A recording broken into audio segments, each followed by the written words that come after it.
వీర్రాజు గారు please please కూర్చో sir. లేదు సార్, క్లోజ్ చేయమన్నప్పుడు క్లోజ్ చేయాలి. క్లోజింగ్ రాకుండా ఉంటే అలాగండి. ప్లీజ్ కూర్చో, ప్లీజ్ ప్లీజ్ కూర్చోండి. వీర్రాజు గారు, వీర్రాజు గారు సార్ టైం చూసుకోండి, 10 minutes. వాళ్ళకేమో అరగంట ఇచ్చింది. ఏం అరగంట ఇవ్వలేదండి, నేను అరగంటలు ఏమి ఇవ్వలేదు. అధ్యక్ష అంత కోపడితే ఎలాగ అధ్యక్ష? చూసుకోండి, కోపడకండి అధ్యక్ష. చర్చ అనేది ఎలా ఉండాలంటే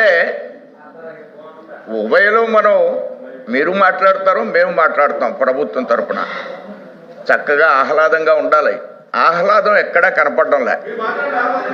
మాట్లాడలేండి సార్, మీకు కూడా ఆహ్లాదంగానే ఉంటుంది. మాట్లాడలేండి సార్, మీరు కూడా నవ్వుతారు. నేను పార్లమెంట్లో చిన్నప్పుడు ఈ మధ్యకాలంలో వాజ్పేయి గారు ప్రభుత్వం ఉన్నప్పుడు ఒక అంశాన్ని గౌరవ సభ్యులు ఒక మినిస్టర్ గారి మీద మాట్లాడతారు. వారి పేర్లు నేను చెప్పను. ఆ రాజ్యసభలో మినిస్టర్ గారి మీద మాట్లాడితే మందు కూడా పెద్దల సభ కదా, ఆయన కొద్దిగా ఆ మినిస్టర్ గారిని కొన్ని ప్రశ్నలు సూటిగా వేస్తున్న సందర్భంలో ఈయన్ని ఆవిడ ఏమంటారంటే 100 kgs ఉన్నావు, అలా మాట్లాడొచ్చా ఓ మహిళా మంత్రి మీద అంట. అధ్యక్ష, నేను 100 kgs ఉన్నానా ఆవిడకి ఎలా తెలిసింది అధ్యక్ష అంటారు. సభలో అందరూ కూడా నవ్వుతారు. అంటే సభ హ్యూమరస్గా ఉండాలి. పీలు మోడీ గారని ఇలాంటి పెద్దలు మాట్లాడుతున్నప్పుడు సభ ఎంతో విజ్ఞానవంతంగా ఉండేది. అలాంటిది మానేసి పౌరుషాలతో దాడి చేసుకునేటువంటి ఆలోచన అయితే మనం ప్రజలకు ఏ విధమైనటువంటి డైరెక్షన్ ఇస్తామనేది ఆలోచించాలి. వారు ఒక పౌరుషమైన మాట మాట్లాడారు, లేకపోతే సందర్భోచితంగా కూడా మాట్లాడాలి. మనం మాట్లాడేది వారు ఏమంటున్నారు, ఈ యొక్క మద్యం విషయంలో చాలా బాధ కలిగేటువంటి విషయం. ఇప్పుడు మంత్రి గారు లేచి ఇది ఎట్టి పరిస్థితుల్లోనూ కూడా మీకేమైనా రుజువులు ఉన్నాయా అని, మరి భూమి బీర్లు అమ్మేస్తే ఆ క్యాష్ ఎక్కడికి వెళ్ళింది అధ్యక్ష అని అడిగితే ఎలా ఉంటుంది అధ్యక్ష? ఇలాగ అనేక రకాల కొత్త బ్రాండ్లు వచ్చేసి ఆంధ్ర రాష్ట్రంలో. మీరు మాట్లాడితే నేను మాట్లాడిన అధ్యక్ష, నా టైం తీసుకోండి, నేను మాట్లాడినప్పుడే రికార్డ్ చేయండి. స్పెషల్ స్టేటస్ ఎక్కడికి వెళ్ళి ఇవన్నిటికి డబ్బు ఎవరి దగ్గరికి వెళ్ళింది అని ఎవరైనా అడిగితే బాగోదు అధ్యక్ష. అలాంటి మాటలు దయచేసి మాట్లాడొద్దు, అలాంటి మాటలు దయచేసి మాట్లాడొద్దు. ఈవేళ ఎంతమంది మీద ఒక ముఖ్యమంత్రి ఈవేళ ముఖ్యమంత్రిగా ఉండి, బాబు దయచేసి నిశ్శబ్దంగా అందుకుంటే నవ్విస్తడానికి ఒక మాట అన్నా, నవ్వండి అందరూ కూడా. అంతేగాని పౌరుషమైనటువంటి మాటలు మాట్లాడొద్దు దయచేసి. ముఖ్యమంత్రి గారు, ఇప్పుడున్న ముఖ్యమంత్రి గారి ఇల్లుని ఆవేళ మీరు దౌర్జన్యంగా ఆ ఇంటి ముందున్నటువంటి షెడ్ని, ప్రజా వేదిక అనే షెడ్ని డిమాలిష్ చేసి పాడేస్తే ప్రజలకు ఎలాంటి సిగ్నల్ వెళ్ళింది అధ్యక్ష? మనం లా అండ్ ఆర్డర్ గురించి మాట్లాడుతున్నాం. మీరు ఎలక్షన్స్ నిర్వర్తించారు, లోకల్ బాడీ ఎలక్షన్స్ నిర్వర్తించారు, తిరుపతి బై ఎలక్షన్ నిర్వర్తించారు, అలానే బద్వేలు ఎలక్షన్ నిర్వర్తించారు, నెల్లూరులో ఎలక్షన్ నిర్వర్తించారు. ఈ 4 ఎలక్షన్లు నేను చూశాను అధ్యక్ష, అధ్యక్షుడిగా కూడా ఉన్నా. ఎవరినైనా నామినేషన్ వేయనిచ్చారా అధ్యక్ష? ఈ ఒక్క లోకల్ బాడీ ఎలక్షన్లో నేను చెప్తాను వినండి. లోకల్ బాడీ ఎలక్షన్లో మీరు ఎవరిని కూడా బాయ్కాట్ చేశారంటే, అసలు ఎవరన్నా వేయనిస్తే కదా బాయ్కాట్ చేశారు. కొన్ని చోట్ల వేసిన వాళ్ళు మీరు ఎవరైనా నామినేషన్ వేయించారా? ప్రజాస్వామ్యంలో ఏ బుక్, రాజ్యాంగం, అంబేద్కర్ రాజ్యాంగం గురించి మాట్లాడుతున్నారు, కొన్ని బుక్కుల గురించి మాట్లాడుతున్నారు. మీరు నామినేషన్ వేయకుండా ప్రతిఘటిస్తే మిమ్మల్ని ఏ బుక్ అనాలి అధ్యక్ష? మిమ్మల్ని బ్లూ బుక్ అనాలా? మిమ్మల్ని ఎల్లో బుక్ అనాలా? ఏ బుక్ అనాలి అధ్యక్ష? ఏ బుక్ అనాలి మిమ్మల్ని అడుగుతున్నా అధ్యక్ష. అధ్యక్ష, నేను శ్రీరామచంద్రుడి చిరఛేదనానికి వెళ్ళాను అధ్యక్ష, మీరు వినాలి అధ్యక్ష.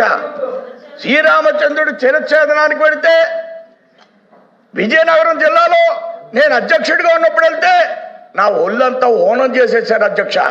చంద్రబాబు నాయుడు గారిని మరి మీకు ఏ రాజ్యాంగం ఉంది అధ్యక్ష? నన్ను పైకి ఎక్కనివ్వరే, నన్ను పైకి ఎక్కనివ్వరే. అంటే ముఖ్యమంత్రి, మాజీ ముఖ్యమంత్రి చంద్రబాబు నాయుడు గారిని స్వాగతంతో తీసుకెళ్లారు. సోమవీర్రాజుని ఎందుకు ఆఫ్ చేశారు అధ్యక్ష? సోమవీర్రాజుని ఎందుకు అప్ చేశారు అధ్యక్ష? అప్పుడు పోలీసులే, ఇప్పుడున్నది పోలీసులే. ఆ పోలీసులు ఇప్పుడు మా దగ్గర ఉన్నారు. నన్ను నిరోధించినటువంటి పోలీసులు ఇప్పుడు మా దగ్గరే సభలోనే ఉన్నారు. ఉంటారు అధ్యక్ష. మీరు విపరీతంగా ప్రశ్నించేస్తారు అధికారుల్ని. మీరు అందరినీ అరెస్ట్ చేయించినప్పుడు అధికారులు పోలీసులు అధికారులు కదా, ఈవేళ అరెస్ట్ చేస్తే పోలీసు అధికారులు అంటారు. రాజ్యాంగం మీద పోలీసులకు మనం ఎవరైనా జీతాలు ఇవ్వడం లేదు. అయ్యా వినండి, డైజెస్ట్ చేసుకోవడం పోతే ఇబ్బంది అయితే మాట్లాడొద్దు, వినొద్దు, చెవులకి దూదులు పెట్టుకోండి. అది ప్రజాస్వామ్యంలో మీరు ఇష్టం వచ్చినట్లు వ్యవహరించొద్దని చెప్తున్నా.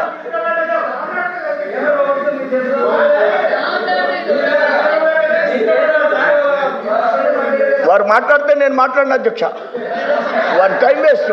మీరు మళ్ళీ వాయిదా వేస్తారు. వారు మాట్లాడొద్దని చెప్పండి అధ్యక్ష. నేను అప్పటి వరకు మాట్లాడిన 10 నిమిషాలు లెక్క చూపాను అధ్యక్ష. ఇప్పుడు అమలాపురం అంబేద్కర్ జిల్లా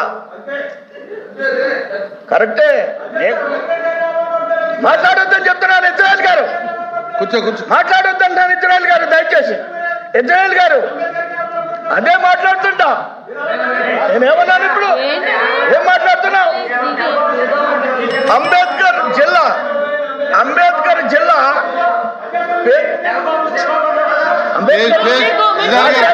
మాట్లాడువా? నేను అంబేద్కర్ ఏమైనా కిచ్చిపరిచానా? ఏమంటే ఎల్ఓపి గారు ఏం ట్రైనింగ్ ఇస్తున్నారు మీరు?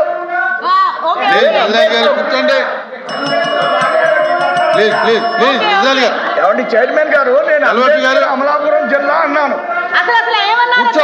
బాబు ఇజ్రాయెల్ గారు కూర్చోండి. అంబేద్కర్ అమలాపురం జిల్లా అన్నాను, అంతే కదా సార్ అధ్యక్ష? దాని గురించి లేచి డిస్టర్బ్ చేస్తే ఎలా అధ్యక్ష? అనేక మందిని జైల్లో పెట్టారు. ఆ సందర్భంలో మా కార్యకర్తలు చాలా మంది బయటకు పారిపోయారు. వాళ్ళందరినీ కూడా పారిపోతే నేను పలకరించడానికి వెళ్తే పోలీసుల చేత, అప్పుడు పోలీసులు ఇప్పుడు పోలీసులే, ఆ పోలీసుల చేత నేను వెళ్ళే వాహనాన్ని అడ్డగించి నన్ను చాలా పౌల్ లాంగ్వేజ్ కానిస్టేబుల్ మాట్లాడి నన్ను అక్కడికి వెళ్లకుండా కార్యకర్తలు పలకరించడానికి వెళితే, ఒక తల్లిని పలకరించడానికి వెళ్తే ఆమెకు ఆరోగ్యం బాగలేదు, ఆ కార్యకర్త పారిపోతే ఆ తల్లికి ట్రీట్మెంట్ చేయించడానికి నేను వెళుతుంటే నన్ను నిరోధించి నా మీద కేసు పెట్టారు అధ్యక్ష. ఈ వైసీపీ ప్రభుత్వం నా మీద కేసు పెట్టారు అధ్యక్ష. నేను అప్పటి నుంచి కూడా ఇప్పటికి వాయిదాలకు తిరుగుతూ ఉన్నాను అధ్యక్ష. బూతులు తిట్టించుకోమంటావా సోదరా? చెప్పండి. బూతులు తిట్టించుకోమంటారా? మీకైతే సిగ్గు లేదేమో, నాకు సిగ్గు ఉంది, నాకు పౌరుషం ఉంది, నేను కూడా మనిషినే. మరి మీరు బూతులు తిట్టిన నువ్వు చూసావా? మీరిద్దరు మాట్లాడుకుంటాం కాదు బూతులు మీరు చూసారా? అంటే వీర్రాజు గారు, మీరు ఆయనతో మాట్లాడటం, ఆయన మీతో మాట్లాడటం బాగా. వాడు మాట్లాడొద్దని చెప్పి మాతో మాట్లాడండి. మీరు వారితో మాట్లాడండి, పేరుతో మాట్లాడండి, వారితో మాట్లాడండి, మీరు వాళ్ళతో మాట్లాడండి.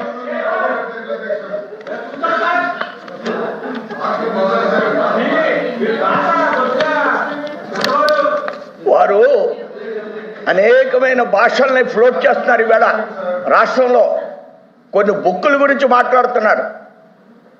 మరి మీరు చేసినటువంటి అరాచకాల్ని ఆ రోజు ఎప్పుడన్నా ప్రభుత్వంలో ఉన్నవాళ్ళం మేము ఈ బుక్కు ఆ బుక్కు అని అన్నామా? మేము అంబేద్కర్ రాజ్యాంగాన్నే అమలుపరుస్తున్నాం, మేము కాన్స్టిట్యూషన్ ప్రకారమే ముందుకు వెళుతున్నాం.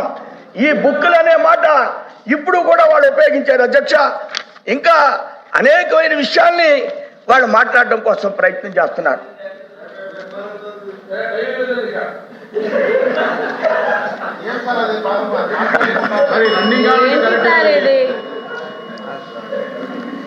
చిలకలూరుపేట కూటమి సభ జరుగుతుంది అధ్యక్ష. చిలకలూరుపేట కూటమి సభ జరుగుతుంది. ప్రధానమంత్రి వచ్చి అక్కడ మాట్లాడారు. ఎంత డిస్టర్బెన్స్ అధ్యక్ష! పోలీసులు సభ జరిగిన తీరు వెంటనే సభ అయిన తర్వాత ఏ మాత్రం కూడా దాన్ని కంట్రోల్ చేయలేదు వైసీపీ ప్రభుత్వం. ఆవేళ పిఎం ఆఫీస్ నుంచి